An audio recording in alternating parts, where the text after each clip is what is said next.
luisteraars, ons is dankbaar dat u weer saam met ons kyk na ons bespreking Godsdienst en die Koerante, waar ons bespreek verskillende aspekte van godsdienst wat in die media verskyn.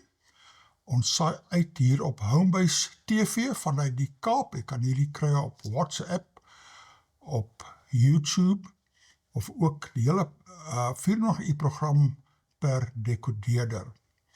Hier so by my het ek weer vir Regard. Welkom Regard, ek is bly jy is hier so. Is lekker om hier te wees. Te gesels, ja. Wat het jy nou daarmee te begin vandag? Jong oom, ons gaan 'n bietjie gesels oor die CLR-kommissie. Ons het ons laas keer ook so 'n bietjie oor hulle gesels. So periodiek, ja. Ja, so ons gaan 'n bietjie verder kyk wat aangaan. Dit sê hierso voorsitter bedank uit komitee wat kerkregulering moes ondersoek.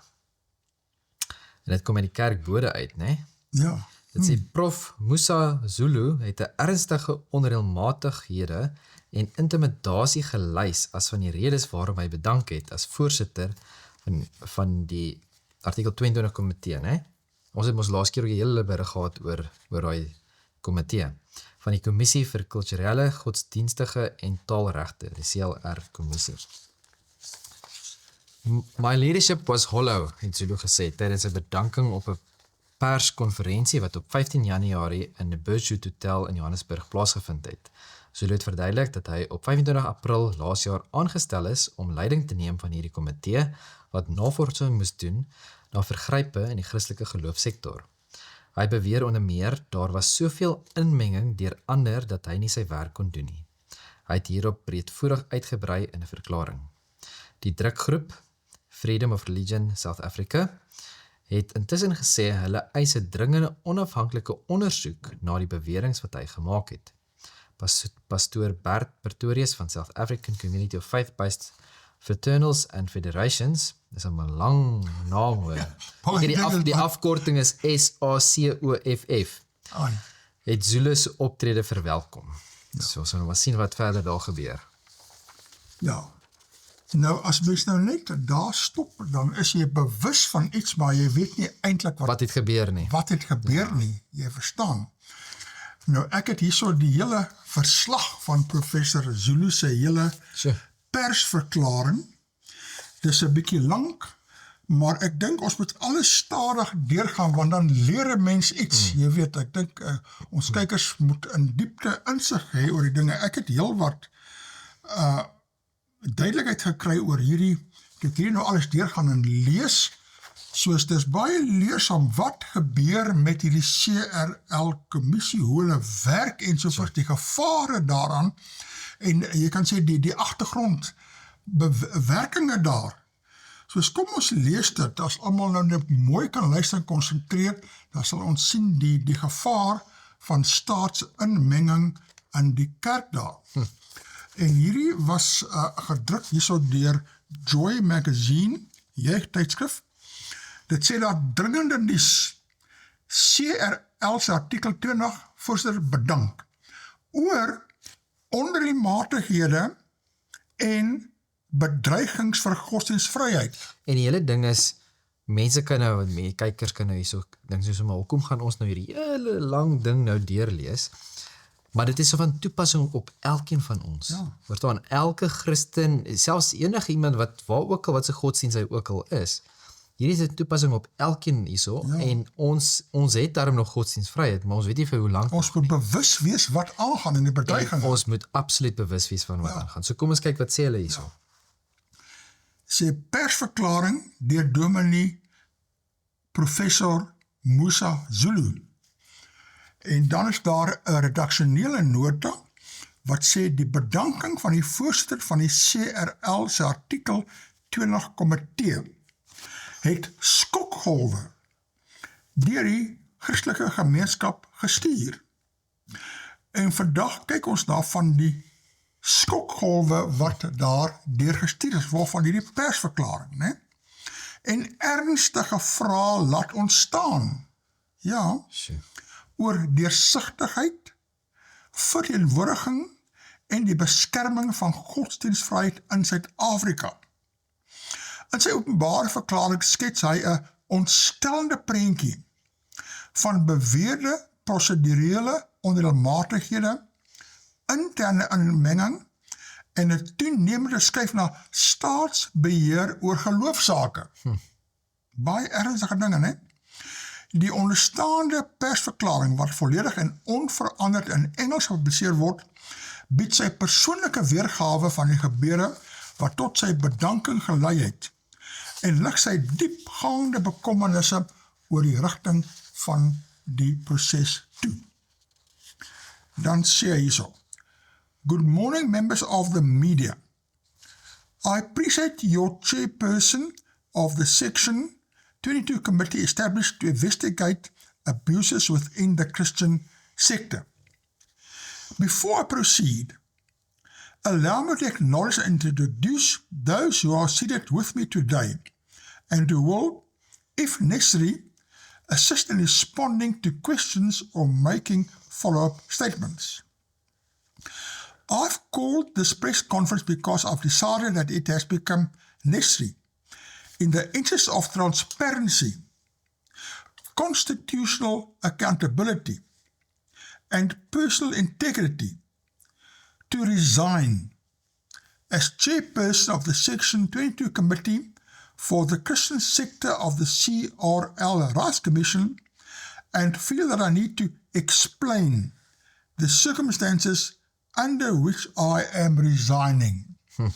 Dan gee jy so nou 'n baie mooi verduideliking, background information, dan begin hy daar, dus let us say, to give you some background, I had believed that I was approached to chair the Section 22 Committee because of my background and experience at the intersection of culture, religion, governance, and scholarship.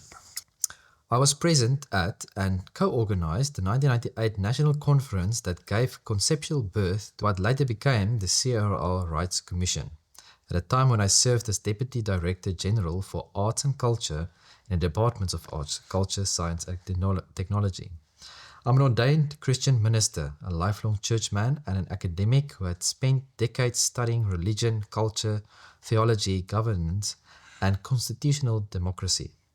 I've served both the church and the state, and I have always sought to do so with fidelity, balance, and integrity. Wel, het is goed dat hy hierdie stelling maak.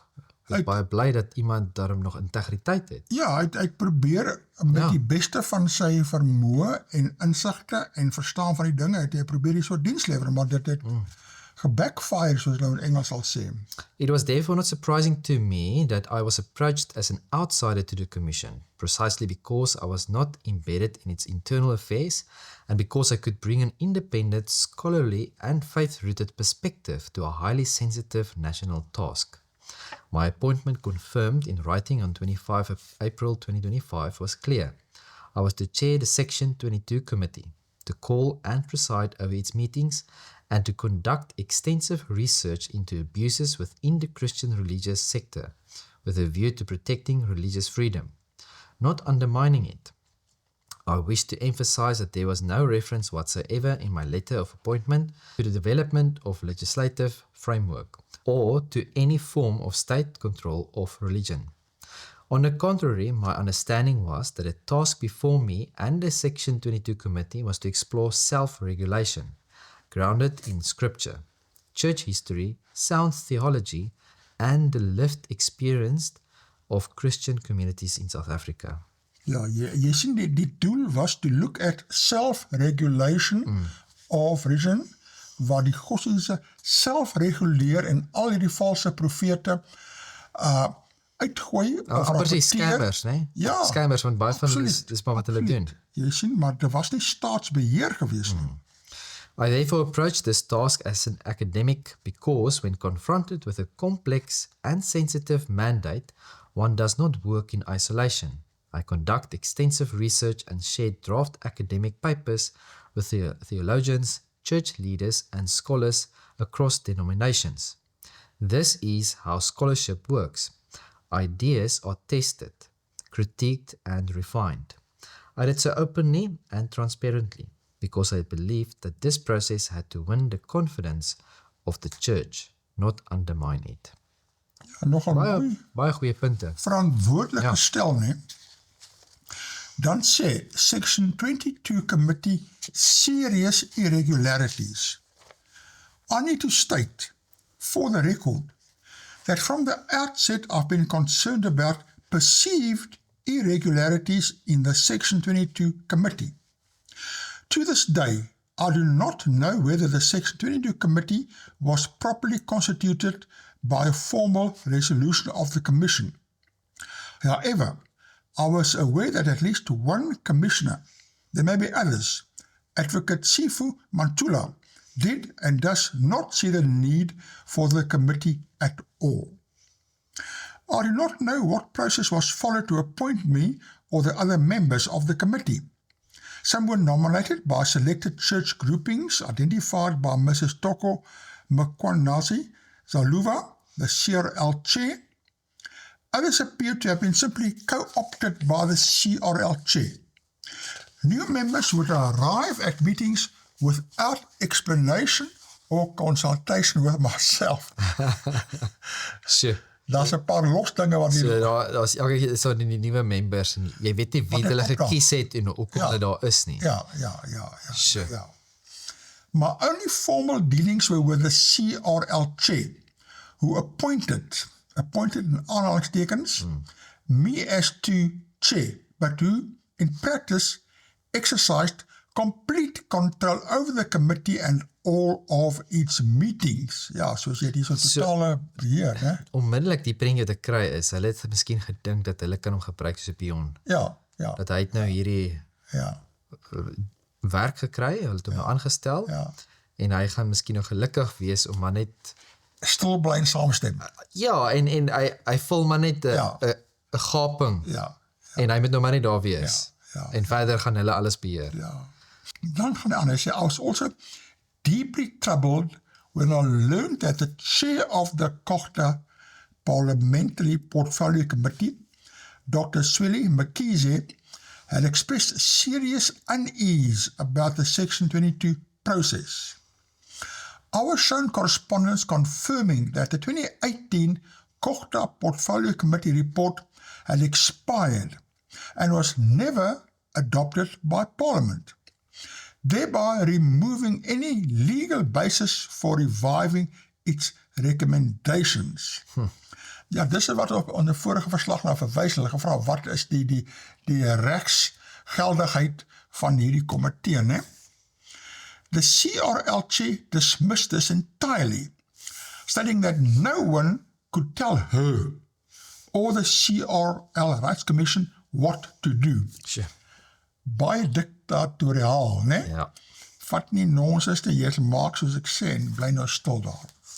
Despite the CRL chair's repeated statements to the media that she was handing over the process to the committee and that the CRL executive would only play a logistical and secretarial role from the beginning, there were procedural irregularities and undue interference by the CRL chair, despite my letter of appointment stating clearly that I was to call and preside over meetings. This never occurred. Dit is ernstig, as jy nou die voorsitter is, maar jy is ook nie die voorsitter. Jy is ook nie die voorsitter. Ander neem elke keer oor. The CRL chair, through what she calls the secretariat that is headed by the CEO of the CRL, called every meeting. She chaired most of them, often for extended periods. Agendas were drawn up by the Commission. The secretariat operated under the authority of the CRL executive. I never presided over a single meeting from the beginning to the end. My repeated attempts to establish the independence of the committee from the CRL chair and the commission were not allowed to take effect. Dit is beheer, né? Sure. En dit is eintlik staatsbeheer en die beheer van hierdie een enkele persoon, want die parlement het dit nie, soos laat sê, die verslag goedgekeur, daar was geen basis om hierdie subkomitee daar aan te stel. En ons het laas keer gekyk at al die verskillende lidmate ons nog uitgelees daar. En ons het soos in, hoe is hulle gekies? Soos, en die wanbalans daar. Ja, en soos wat hy nou hierso sê, hy het ook gewonder, weet, al die verskillende lede, hoe, wie en waar. Ja. En ons sien nou baie duidelik, daar is definitief 'n agenda. Ja, dan is daar soos 'n opskrifie, a toxic, exclusionary and intimidating process. Ek wil amper sê, wow, né? Kom ons kyk wat sê hy nou. I also learned from committee members' admissions to me that private meetings were taking place between the CRL chair and selected members outside formal committee meetings. The Reverend Dr. John Maloma, who claims to represent TEHASA, relayed such information to me at least once when I confronted him about his rudeness to me every time I got a small chance to chair a meeting of the Section 22 committee. This explained the strong synchrony between the CRL chair stated preferences and the positions consistently advanced by a small inner circle within the committee, particularly on matters relating to regulation and legislative control. My research was ignored. My cautions were dismissed. My leadership role was hollow. Soos hy was eintlik in 'n onmondelike situasie gewees daar. Hy is dan maar eerlik genoeg om nou nie aan te gaan as 'n puppet nie, né? Ja. Committee meetings became increasingly toxic. Those who questioned the direction of the committee were marginalized or attacked. Entire sectors of Christianity, particularly Pentecostal and Charismatic churches, were treated with open suspicion and hostility. Sure. The SACC, South African Council of Churches, also expressed its reservations about the process.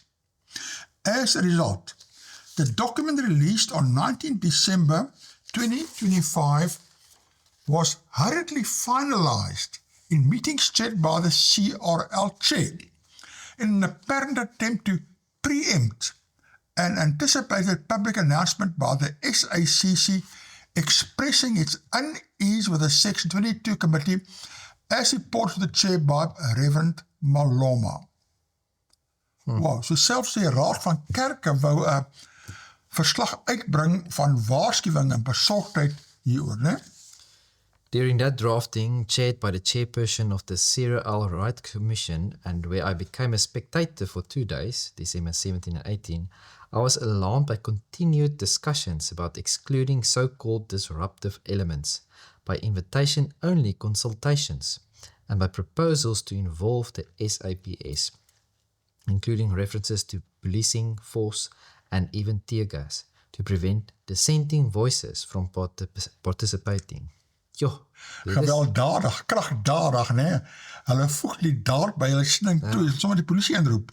Although I was present in the room, I could not participate, as the atmosphere was just too toxic to do so. On the third day, I opted to go back to my province of KwaZulu-Natal after telling the chair that I did not see any reason to stay, as I had no role to play in the drafting of the Section 22 document, titled Final Draft Christian Sector Self-Regulatory Framework in RSA. This is not consultation, this is intimidation. Erg, né?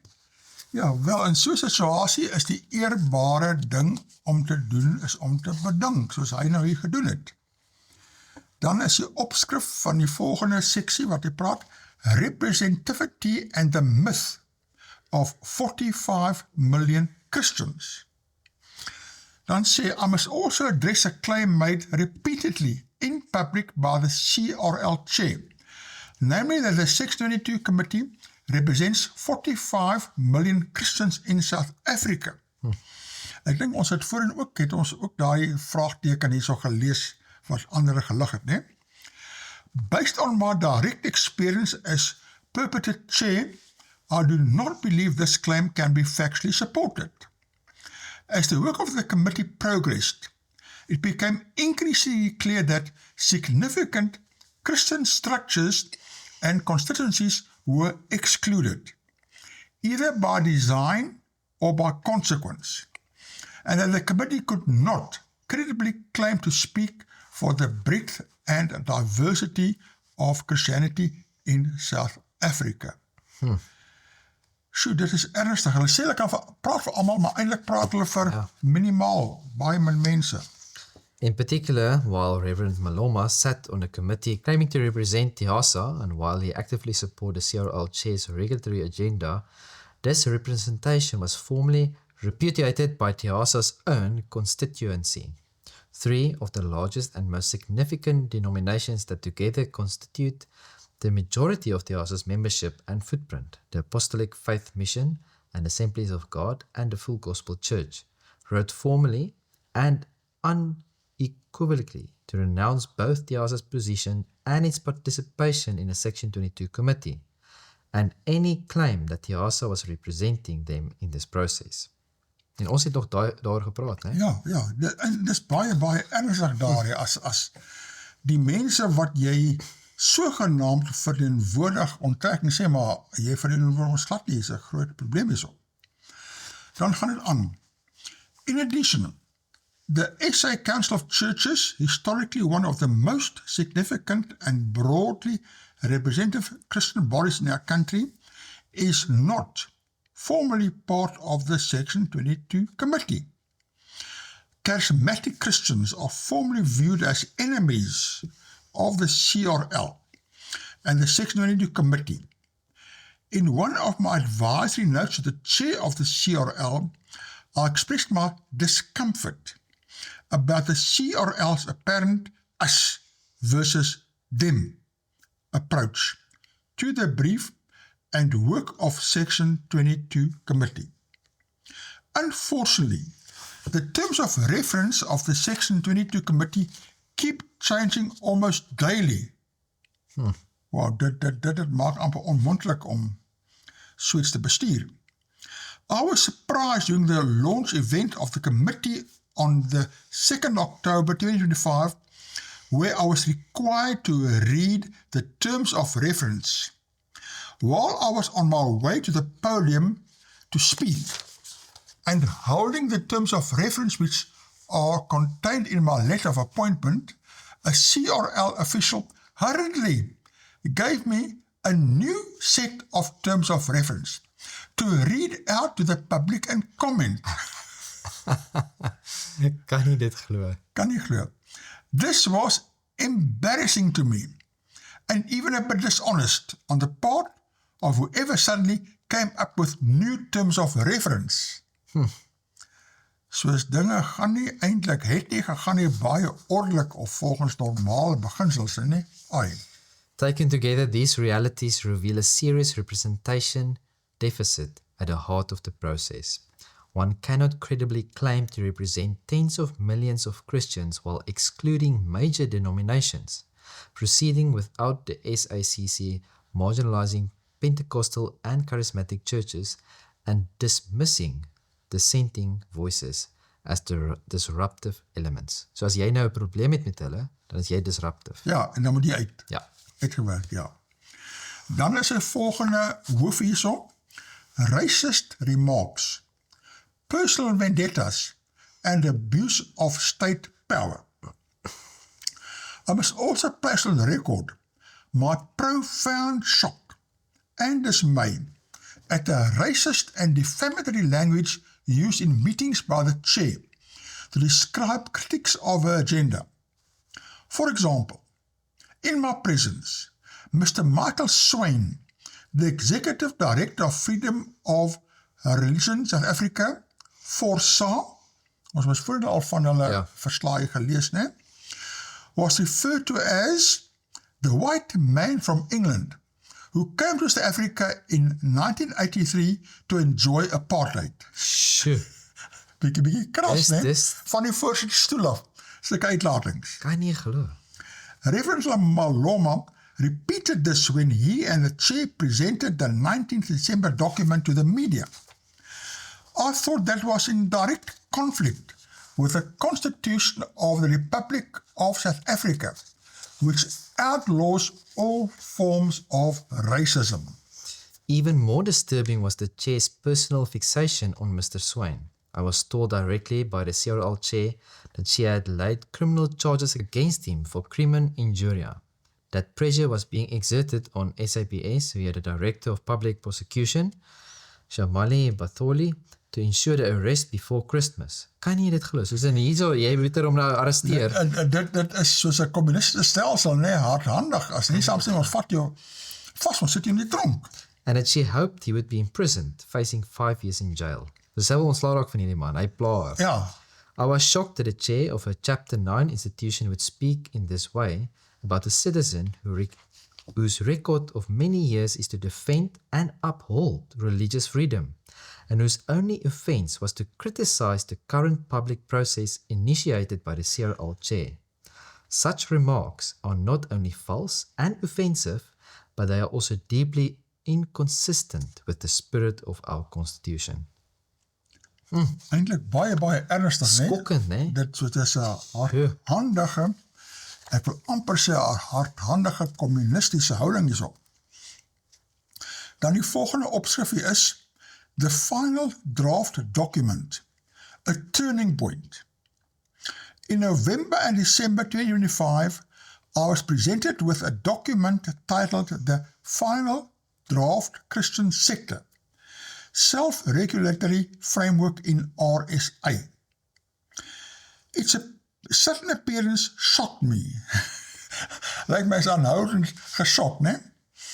I warned clearly and unequivocally that the document was not fit for purpose, not scripturally grounded. Dis mooi gestel, hy is ook bekommerd oor scripturally grounded, not theologically sound, and constitutionally problematic. So alles wat verkeerd met dit kan wees, was verkeerd met dit oom. I warned that in my view it infringed the Constitution. Sure. Dus mense kon dit na die hof gevat het dat die Constitutie is uitgooi, hè? These warnings were ignored. In fact, I was attacked by certain individuals in the Section 22 committee, some sort of a cabal, in a newly formed WhatsApp group of the Section 22 committee, for pointing out that this document was flawed. I left the WhatsApp group after Reverend Maloma boasted that he had discussed the document with the chair. So is die arme voorsitter hier so, hy is van nul en geen waarde, né? During the meetings of 17 and 18 December 2025, the CRL chair completely took over the process, usurping my role as chair of the committee. On 19 December, the document was released to the media without ever being approved by the full Section 22 committee and without my approval as appointed chair. Ja, dis nou baie ernstig. Dis nou stoomroller en jou eie idee deurstoot op 'n manier en die leier en ander ignoreer, baie ernstig. I was excluded from meaningful participation on that final day and was not present at the media conference on that day. To date, the final document has not been shared with me as the chair of the Section 22 committee. Kan jy dit glo? Dis skrikwekkend. Ja. Ek kan nie glo sulke dinge kon gebeur het nie, klink soos 'n fairy tale, né? The public and Christian leaders have been calling and writing to me as chairman of the Section 22 committee. I have embarrassingly been unable to address that document. Dan sê hy so, why I am resigning.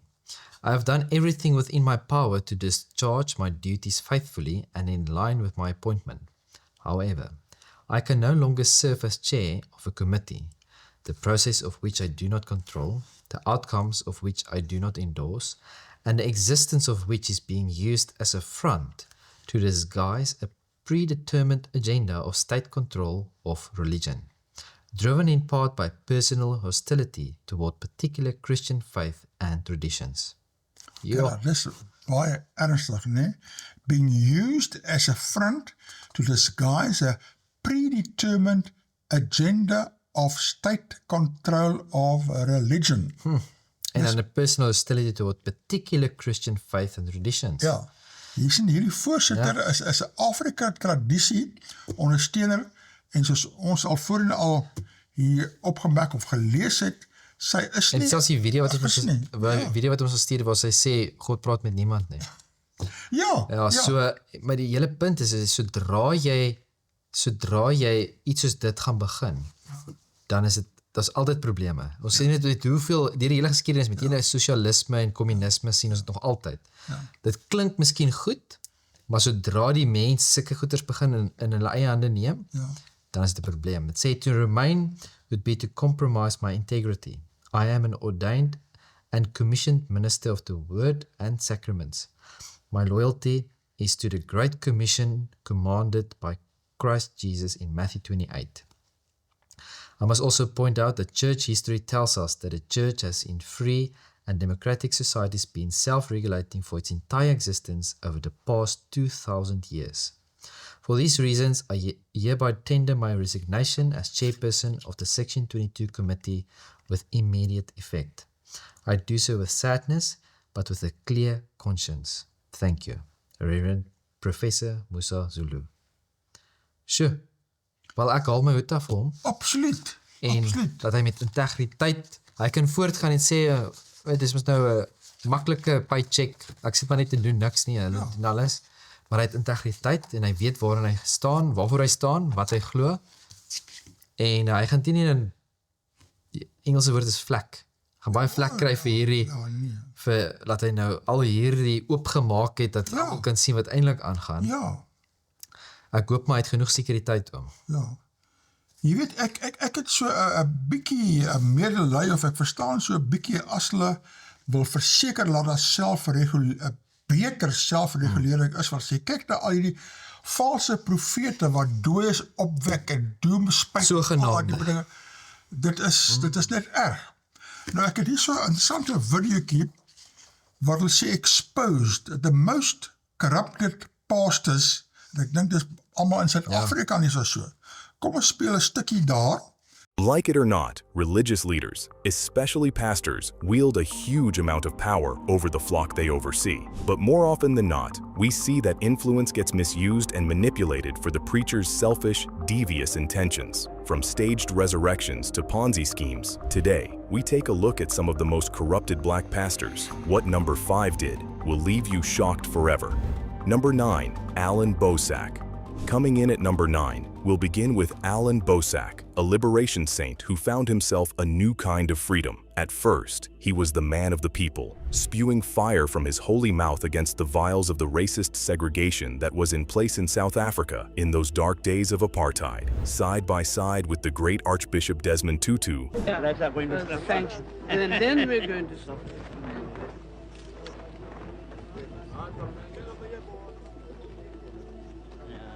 Bosak called out corruption with a Bible in one hand and a microphone in the other. But that was the image he let us all see, because somewhere between the sermons about liberation and the conferences about justice, Alan Bosak found a new kind of freedom, financial freedom. You see, Bosak was more than a pastor. He was a movement, good-looking, charismatic, sharp-tongued, respected around the world. When he talked, everyone listened, and he talked a lot about the oppressed, the poor, the voiceless. The whole world believed him. They never spoke to our people. From today on, we will say to them, whatever it is that you decide, unless you speak to your people, we will stand up, we will protest, we will block you at every turn, and we will never... Where he went, their hearts and minds followed, and so did their pockets. Donations poured in, millions meant for humanitarian work, all entrusted to this reverend who promised change. The only problem?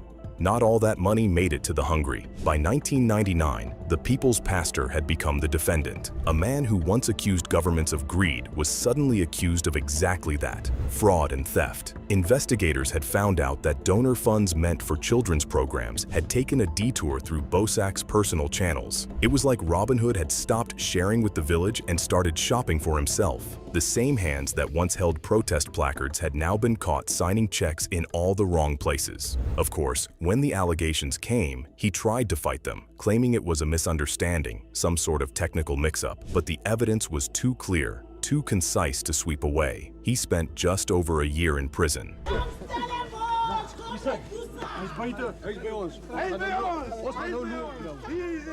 But by the time he'd be released, his reputation was soiled, his halo has left him, his following fractured, and all he was left with was a complicated legacy, the freedom fighter who'd freed donor funds into his own coffers. But up next, Sjoe, Ja. Nou daardie was net so oor die 3 minute en hierdie is 'n half uur lange video waar hulle al 10 van hierdie verskillende valse pastore en Sure. profete daarso nou wys hoe hulle is, soos sulke mense moet gereguleer word en vasgevat word en dit het gebeur in meeste gevalle glad nie.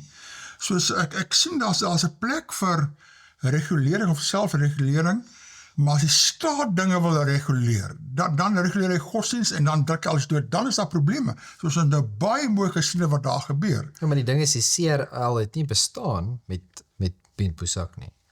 Verstaan? Wie het hom gearresteer? Nie die CRL nie, was die polisie, want Ja. dit is soos ek sê, Kriminele sake. ons het al reeds, die wetgewing is daar, Ja. die struktuur is al reeds daar, die polisie moet net hulle werk doen. So, en Die ongeluk is, die polisie doen nie hulle werk so goed nie. Was hierdie een om Matusa wat 8 jaar in die tronk was en toe vrygestap het, want hulle 'n swak saak teen hom gehad het. kan nie glo nie. Soos dit is 'n moeilike situasie, maar ons moet pas op vir beheer oor godsdienst. Absoluut.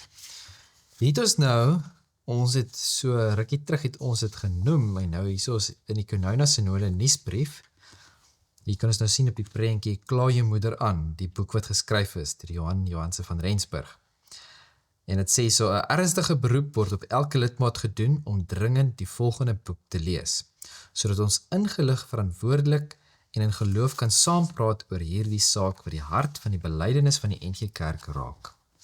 In sy nuutste boek, Kla jou moeder aan, 'n teologie van reformatie, reageer professor Johan Janse van Rensburg teologies op uitsprake van dominee Jan Libbe, voorsitter van Moderamen van die Algemene Synode van die NG Kerk, wat tydens 'n RSG onderhoud op 23 Julie 2024 gemaak is.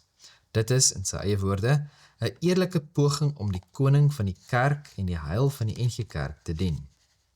'n Klag oor bepaalde stellings wat dominee Jan Libbe tydens die onderhoud gemaak het, is op 10 September 2024 by die ring van die Bloemfontein Noord aanhangig gemaak. Die media het van die klag kennis geneem en die saak het uiteraard groot aandag geniet. Omdat daar gesuggereer is dat die klag op vandagmakery en leens gebaseer is en die mediaberigte meestal sensasioneel was, het professor Janse van Rensburg besluit om sy kant van die saak as ook sy indrukke van die gebeure in hierdie boek openbaar te maak. Nou het oom al 'n kopie van hierdie boek gekry, of nog nie? Is baie moeilik, ek moet juist weer gaan navraag doen hierso by ons plaaslike boekwinkel, of hulle al gekry het of nie. Ek wil baie graag daardie boek lees. Sure. Klink Jy sien- interessant. Ons het hieroor spesifiek gepraat, né? Ja, Oor hierdie aanhalings wat Libbe gedoen het op daardie onderhoud op RSG. jy sien, die probleem hierso is, Libbe praat vanuit 'n groot, ruim huisperspektief waar alles oukei is en almal word gerig en al die tipe dinge, terwyl professor Johan glad nie ingekoop is in die ruim huis idee nie, soos as nou kom ons sê die wye pad teen die nou pad, die ruim huis teenoor 'n huis met riglyne en standaarde en streng beginsels daarso so. En dan sê hy onder, dit is ook terwille van die Christelike integriteit noodsaaklik dat lidmate wat probeer verstaan waarom 'n klag teen 'n leier van die kerk ingedien is, 'n ingeligte mening daaroor moet kan vorm. En dan gaan dit aan en sê, in 24 kort hoofstukke wissel hy inligting oor sy onsuksesvolle klag van leerdwaling en 2 appelle wat daarop gevolg het. Af met belangrike rigtingwysers, soos onder andere, wat is die gereformeerde leer? Wat sê die skrif en kerkorde en wat is die kerk? En baie mense verstaan nie wat is die kerk nie, Ja. en wat die doel van die kerk is. Ja, dit word so 'n sosiale klip waar almal moet, jy kan doen wat jy wil en is lekker koffie drink en ensovoorts en hulle besef nie, daar's 'n kwessie van gehoorsaamheid en God het beginsels en vaste riglyne en verwagtinge nie. Aan hierdie rigtingwysers kan dwaallering getoets word. Dominee Libbe het opsommend in die volgende beweringe gemaak. Nommer 1. Mense wat nie vir Jesus as verlosser geken het nie, gaan nie noodwendig verlore nie. Abraham word as voorbeeld genoem.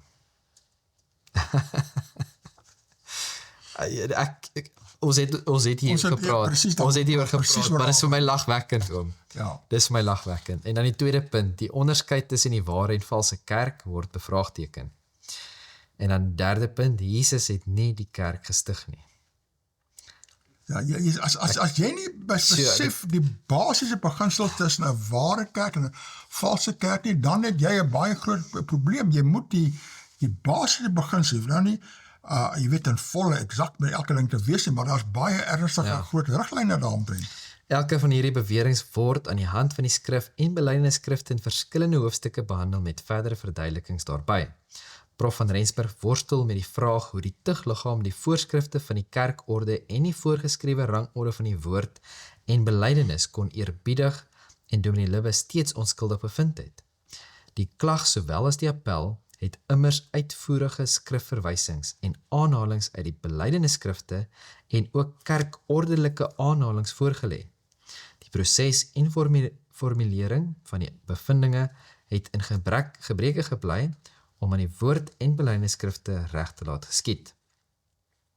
En wat nogals erg is dat Libbe is nie net 'n dominee erns nie. Nee, hy is die woordvoerder van die kerk. Verstaan jy, dit is hy hy's 'n groot leier, Ja. en as hy sulke stellinge maak, Ja. en hulle nie kan sien, ons kan nie dit toelaat nie, dat hulle nie iets gedoen het daaromtrent nie. Dit is wat skrikwekkend. Wel, dit is vrydenkend, sonde bestaan amper nie meer nie, en jy kan almal doen wat jy wil, saam bly, saamleef, daar's nie meer tug meer nie, dan beland jy op daardie wye pad in die ruim huis. Die kern van die probleem, dit gaan oor die interpretasie en die gebruik van die skrif en die belydenisskrifte. Prof van Rensburg sê, dit is eenvoudig die hoofrede vir die skering in die NG Kerk, wat al hoe groter word. Ja, meer. En nou, hierdie twist tussen die gereformeerd en die NG, dit wys uit die verskille en het fokus weer op die Bybel. En hier is nou 'n prentjie van die boek, wat gebeur wanneer geloof en teologie bots. Kla jou moeder aan.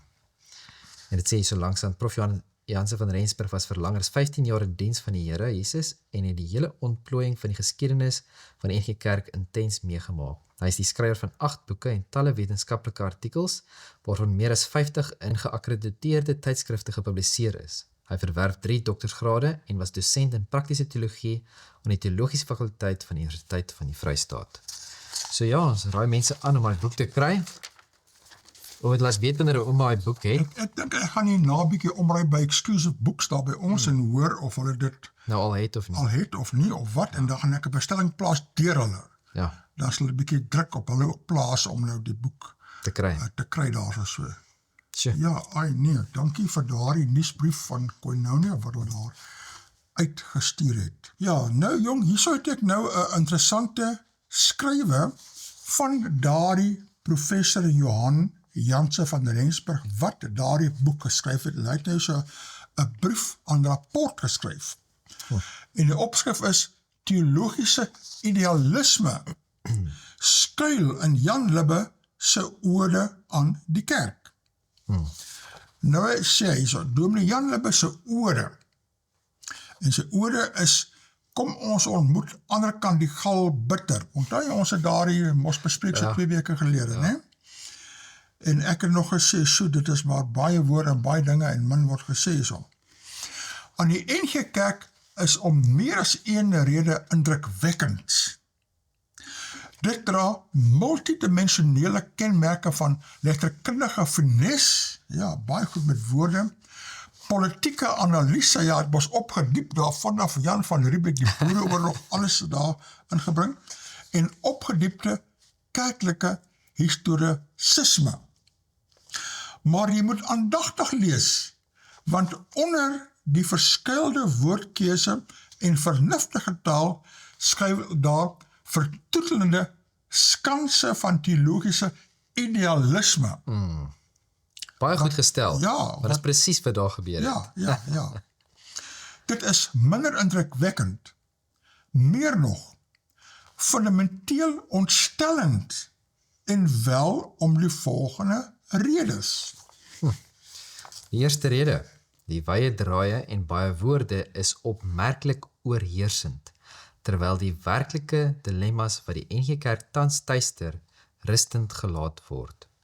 Dominee Libbe sê die kerk skram nie weg van moeilike vrae nie, maar die waarheid is dat net die algemene synode se antwoorde gesag dra, terwyl bekommerde en beswaarde stemme van skrifgetroue lidmate verdra, maar nie erken word nie. Ja, dit word erken nie word, alle besware word op 'n video gesit en weggebêre.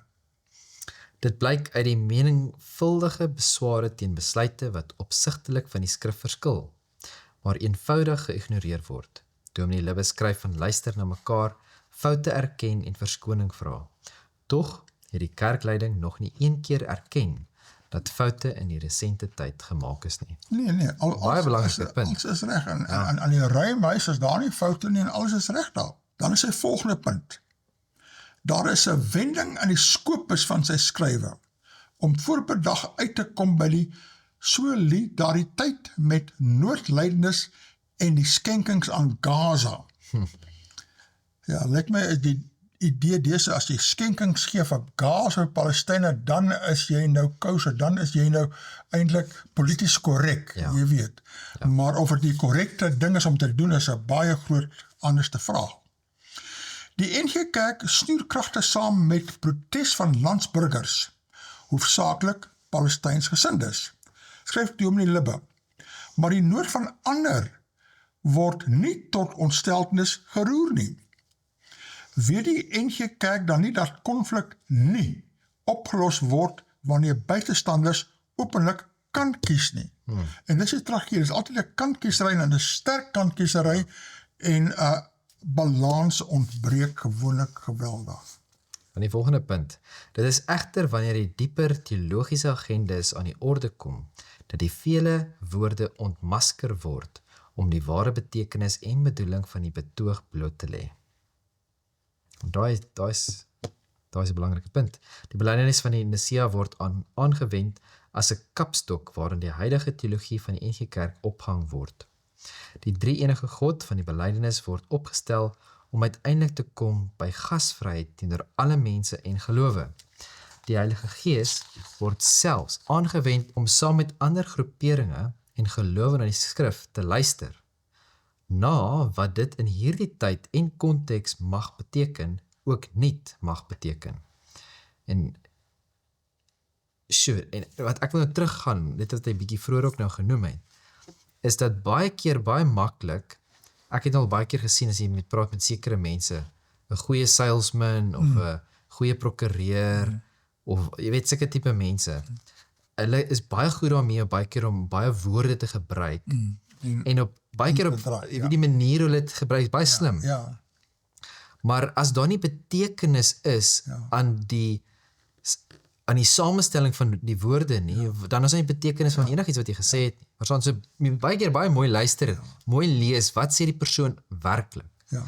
So kom die interpretasie van die skrif op losse skroewe te staan, wanneer die betekenis van die skrif selfs verander kan word, om uit die huidige konteks uit te kom. En dit is die probleem deesdae, die betekenis van die skrif word verander om by die huidige konteks, huidige behoefte, huidige sosiale sieninge uit te kom. Ja. En dit is so fataal. Dit is natuurlike teologie in suiwerste vorm. Die NG Kerk is duidelik deur hierdie horisontalistiese teologie, wat wêreldwyd al hoe gewilder geword het, op sleeptou geneem. Daarmee word die dringende vraag verswyg. Hoe die Heilige Gees, die primêre outeur van die skrif, kan verander om iets anders te leer as wat hy in die skrif laat opteken het. Ja, dit is die geldigste vraag. Ek dink daai is die fondasie van al die vrae. Want God verander nie. God bly altyd dieselfde. As jy voel die Gees het jou tot 'n ander slotsom laat kom, dan moet jy vra, wat se gees is dit? Dan is dit nie die Bybel. Daai is 'n belangrike punt. Ek het een keer met iemand gesels, en ons het Bybelstudie gehad, en toe sê die persoon, na die tyd, toe sê hulle, ja, hulle sien nou hierso wat die Bybel hier sê, maar hulle sal gaan bid daaroor, en dan sal hulle nou maar volg vir die Gees, hoe die Gees hulle gaan lei. Dis baie gevaarlik. En toe sê ek vir hulle, maar daar is net een Gees. Ja. Verstaan? So, jy kan nie sê, ja, nou, maar ek gaan nou maar laat die gees my lei nie. Dan is dit 'n ander gees. Baie As dit nie mense doen volgens die skrif is nie, Ja, dan is dit 'n ander gees. ja. In so teologie is God nie onveranderlik nie, maar in die pas met die moderne ontologie is hy die wordende God wat van tyd tot tyd by die konteks aanpas. Dis gevaarlike teologie. En ek wil amper sê, dis valse teologie. Fatale teologie. Ja, want dit strook glad nie met die woord van God nie. Ja. Dan gaan hy aan die volgende punt. Hy sê Lesbes hang die spreekwoordelike onderrok uit wanneer Dominee Libbe skryf. So herstel die Gees die verlore eenheid tussen kerke, sodat ons getuienis geloofwaardig kan wees.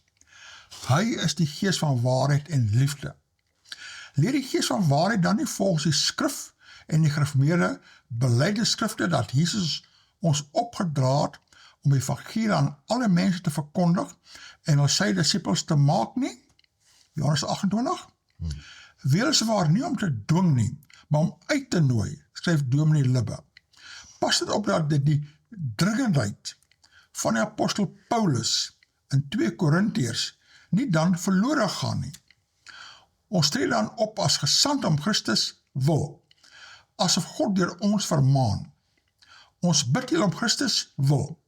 Laat julle met God versoen.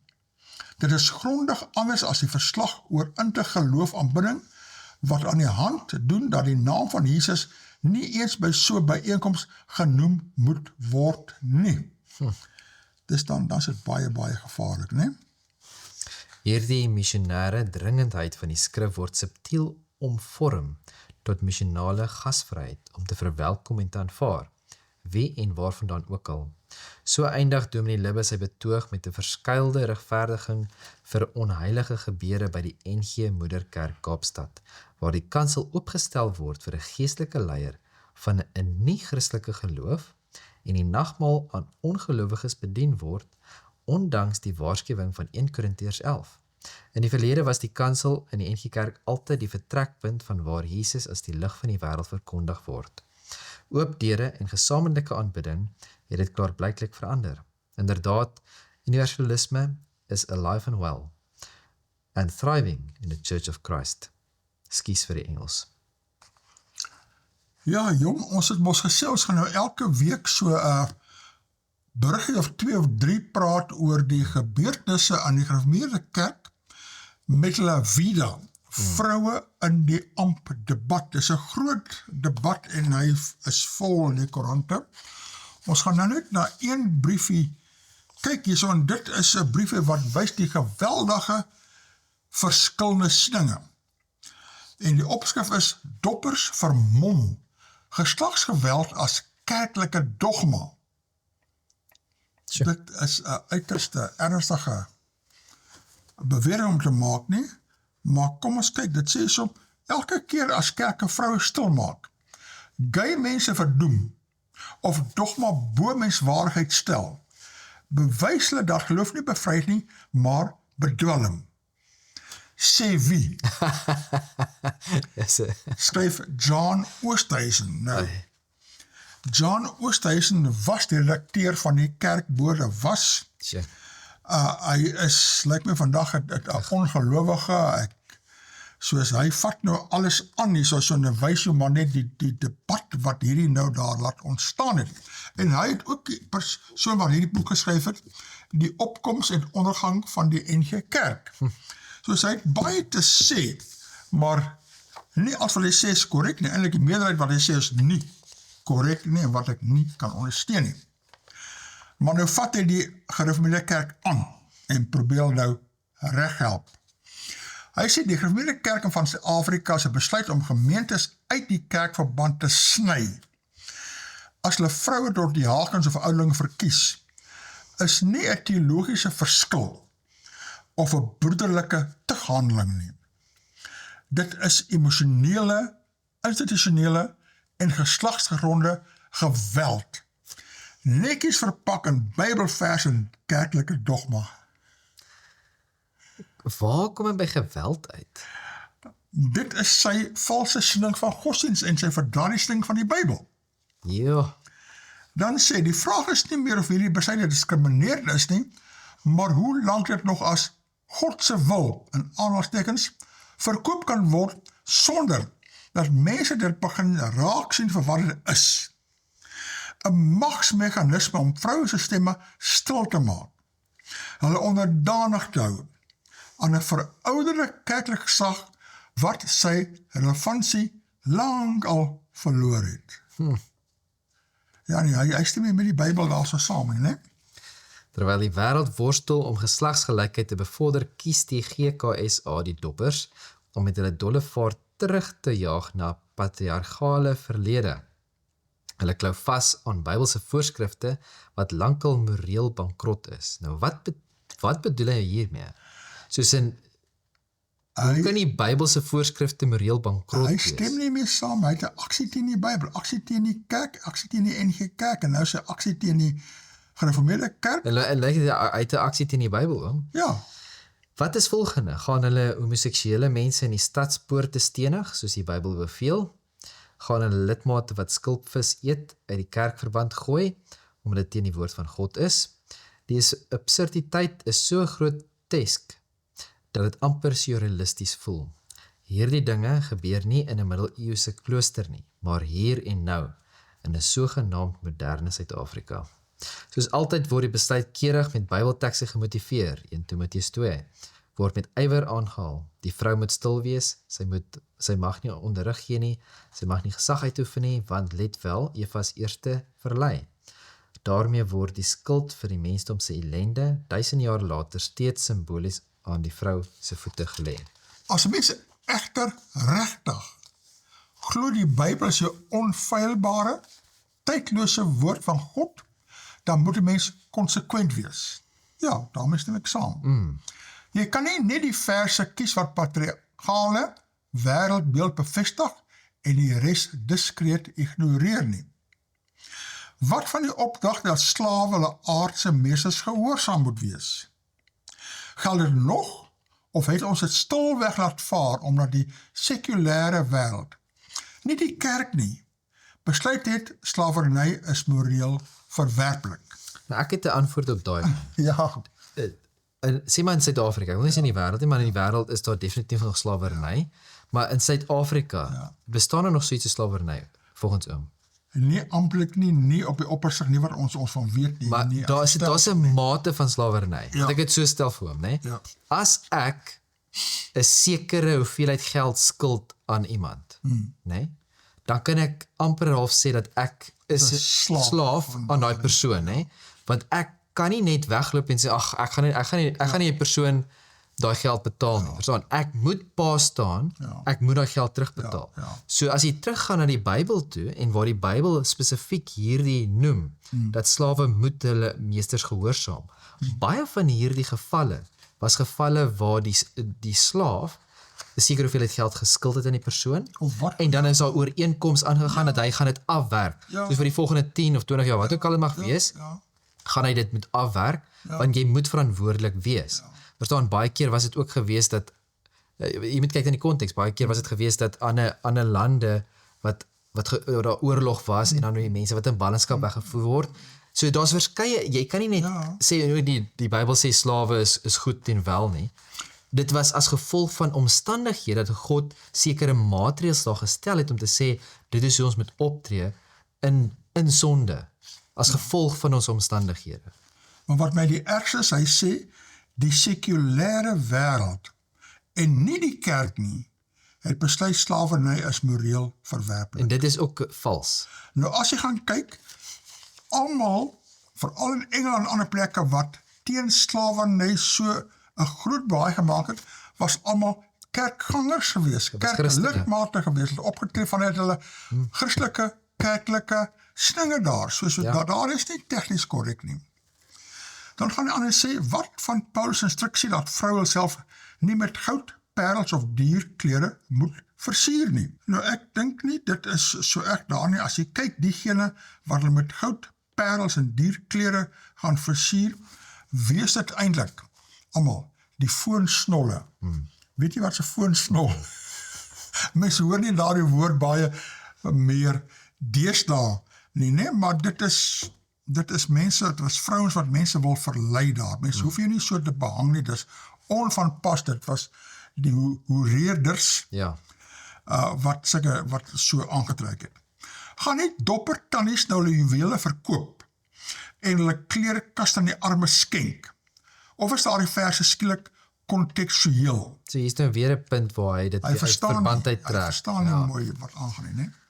En 1 Korintiërs 11, waar Paulus verklaar dat dit 'n skande is vir mans om lang hare te hê. Gaan daar nou haarspeksies by die kerk deur wees? Of werk Bybelse voorskrifte selektief, afhangend van wie dit raak? Die punt is dat daar is sekere riglyne tussen 'n man en 'n vrou en van jou gedrag en jou kleredrag ensovoorts bevestig daai lig het uit. Soos altyd word alles in die taal van liefde geloop. Nee, hierdie optrede van Vida was nie liefde geloop nie. Broederlike liefde, ootmoed, gesamentlike roeping, onderwerping aan die skrif. Dit is presies hier waar die bekende aanhaling weer sin maak. Daar's geen haat soos Christelike liefde nie. Dis ek het nog nooit daarvan in my lewe gehoor nie. Ja, nee, Waar kom hy aan hy dit? het baie verkeerde, valse engsieninge. Hy sê bekende aanhaling. Nou ek wil graag vir ons kykers vra, wie het al ooit hierdie aanhaling Ek het gehoor? dit ook nog nie gehoor nie, ek moet eerlik sê. Ek het dit ook nog nie gehoor nie. Sjoe. Terwyl oorloë woed en die wêreld brand, hou kerk self besig met onbeduidende debat oor dans, oor die beker of kelkie by die nagmaal, en of gesange met hulle onbybelse woorde gesing mag word. Nou, ek het baie lanklaas gehoor dat kerk hulle daarmee besig hou. Dit is die gekheid van georganiseerde godsdienst. Kyk wat sê. So hy het 'n probleem met dit. Hy het 'n probleem met godsdienst en met God vertrou ek.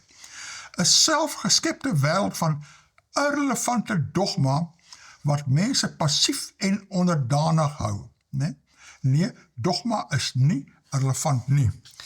En moenie dink die ander kerke doen beter nie. In die NG Kerk spat die vonke oor wie saam met wie mag slaap.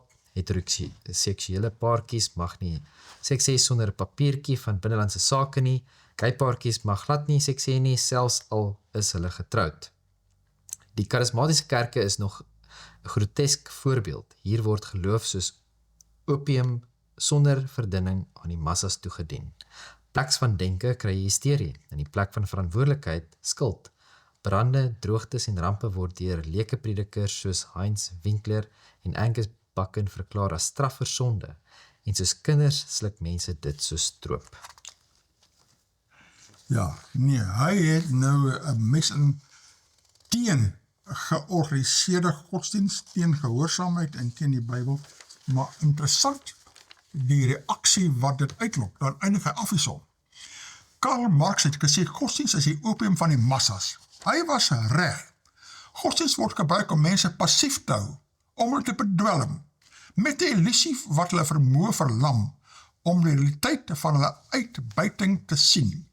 Dit is nie net 'n historiese waarheid nie, dit speel hom vandag nog reg voor ons oë af. Godsdienst hou mense vas in kettings van illusie, 'n rookskerm van liefde, wat in werklikheid haat en onderdrukking is. Elke keer as kerke vrou stilmaak, gay mense verdoem, of dogma bo menswaardigheid stel, bewys dat geloof nie bevry nie, maar bedwelm. Dit is nie heilige gesag nie, dit is die opium van die massas. John Oosthuizen is 'n skrywer en 'n voormalige nuusredakteur van Kerkbode, staan hieronder. So ek moet nou sê, toe hy nou vir Karl Marx hier so aanhaal, en sê die man was nou reg gewees, want hy het gesê godsdienst is die opium van die massas. Besef hy wie die man was en wat hy alles gedoen En het sy gesê het. boodskap, al die begin, maar hy het 'n totaal verdraai. Jy kan nou verstaan hoekom hy nie meer die Maar ek kan nuusredakteur verstaan van hoekom hy glo wat hy glo, as hy sien as iemand soos Karl Marx en hom ophemel. Karl Marx is nie So, iemand wat die moeite werd om na te volg nie. Hy het ontsaglike miljoene mense dood as gevolg van Karl Marx se filosofie. Oom, kyk al op die tyd. Kykers, ons tyd is op. Mooi bly, tot ziens. Tot Totsiens.